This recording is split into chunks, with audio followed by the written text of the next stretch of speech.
అనంతపురం జిల్లాలో ప్రస్తుతం no helmet no petrol అనే నినాదం కాస్త వన్ హెల్మెట్ ఆల్ పెట్రోల్గా మారిపోయింది.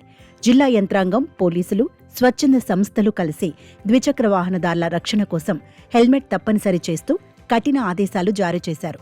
హెల్మెట్ లేనిదే పెట్రోల్ పోయకూడదని స్పష్టంగా చెప్పడంతో పెట్రోల్ బంక్ యాజమాన్యం తమ వ్యాపారం దెబ్బతినకుండా ఒక వింత మార్గాన్ని ఎంచుకుంది.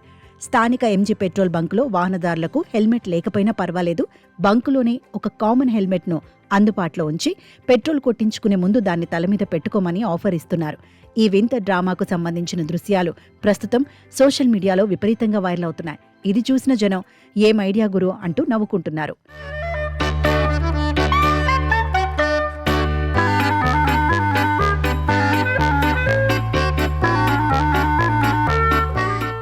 ఈ పెట్రోల్ బంకు యాజమాన్యం చేసిన అతి తెలివి పనులు ఇప్పుడు చర్చనీయాంశంగా మారాయి.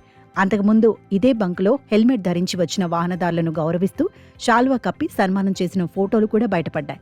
ఆ సమయంలో పక్కాగా నిబంధనలు పాటిస్తున్నట్లు బిల్డప్ ఇచ్చిన యాజమాన్యం అంతలోనే ఇంతటి హెల్మెట్ డ్రామాకు తెరలేపడం అందరినీ ఆశ్చర్యానికి గురిచేస్తోంది. పెట్రోల్ వేసే సమయంలో ప్రతి ఒక్కరికి అదే హెల్మెట్ మార్చి మార్చి ఇస్తూ నిబంధనలను పక్కదారి పట్టిస్తున్నారు. అధికారులు తనిఖీలకు వచ్చినప్పుడు మాత్రం అంతా సవ్యంగా ఉన్నట్లు నటిస్తూ వారు వెళ్లగానే మళ్లీ తమ పాత పద్ధతిలోనే వ్యాపారాన్ని కొనసాగిస్తున్నారు. ఈ ప్రహసనం చూస్తుంటే నిబంధనలను గౌరవించడం కంటే వాటిని ఎలా ఎగవేయాలో వీరికి తెలిసినట్లు ఇంకెవరికీ తెలియదనిపిస్తోంది.